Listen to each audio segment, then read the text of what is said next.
Lorsqu'on bâtit la maison, et on se servit de pierres toutes taillées, et ni marteau, ni hache, ni aucun instrument de fer ne furent entendus dans la maison pendant qu'on la construisait.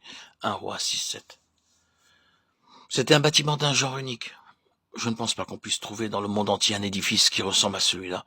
Même pour construire une simple hutte, nous avons besoin de marteaux et d'autres instruments. Mais pour construire ce bâtiment-là, l'Écriture affirme clairement que ni marteau, ni hache, ni aucun instrument de fer ne fut entendu dans la maison pendant qu'on la construisait.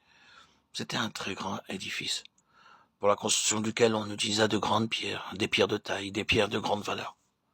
Le roi ordonna d'extraire de grandes et magnifiques pierres de taille pour les fondements de la maison. 1 Roi 5-17. Encore de nos jours, si vous vous rendez à Jérusalem, vous pourrez admirer quelques ruines de ce temple.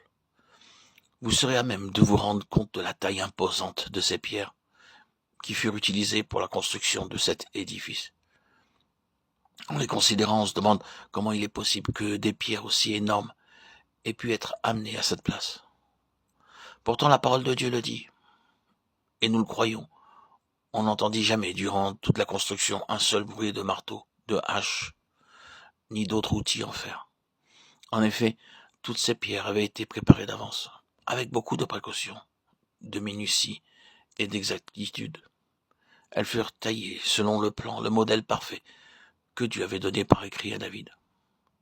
Les ouvriers de Salomon, ceux de Hiram et les Gilbliens, les taillèrent et ils préparèrent les bois et les pierres pour bâtir la maison. 1 Roi 5-18. Dans 1 Chronique 28-19, chaque petit détail de cette construction fut révélé à David par Dieu lui-même. Le moindre petit détail était venu du ciel et avait été écrit par Dieu lui-même. De nos jours, pour construire un édifice important, les architectes doivent passer beaucoup de temps, quelquefois des mois, pour établir des plans et faire des calculs.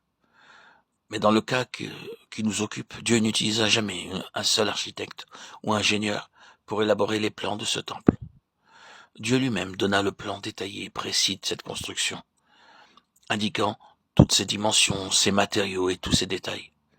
Ainsi, les ouvriers occupés à la préparation du matériel, les tailleurs de pierre et les charpentiers n'avaient qu'à travailler en se conformant aux prescriptions de l'écrit de Dieu et consulter continuellement ce plan pour l'exécuter fidèlement selon tous ses détails. C'était un travail merveilleux. Les pierres ayant été préparées, la charpente fut taillée, rabotée, en observant scrupuleusement le plan divin, de sorte que tout fut assemblé avec une parfaite exactitude, et ceci parce que la main de Dieu était sur tous ses ouvriers, tailleurs de pierre, maçons, charpentiers. Ce n'est pas par leur sagesse ou leur intelligence humaine, ni par leur propre capacité qu'ils auraient pu réaliser cet ouvrage. Ainsi, tout cet édifice parlait de la main de Dieu, du plan de Dieu, de la sagesse de Dieu, de l'ordre divin et du dessein de Dieu. Si donc nous devons avoir une part, quelle qu'elle soit, dans la construction de cet édifice de Dieu, spirituellement parlant, nous devons être dégagés de tout esprit de dispute, d'animosité, de discussion, de jalousie, de querelle et de cupidité. L'œuvre de Dieu ne peut être accomplie que dans un esprit de paix,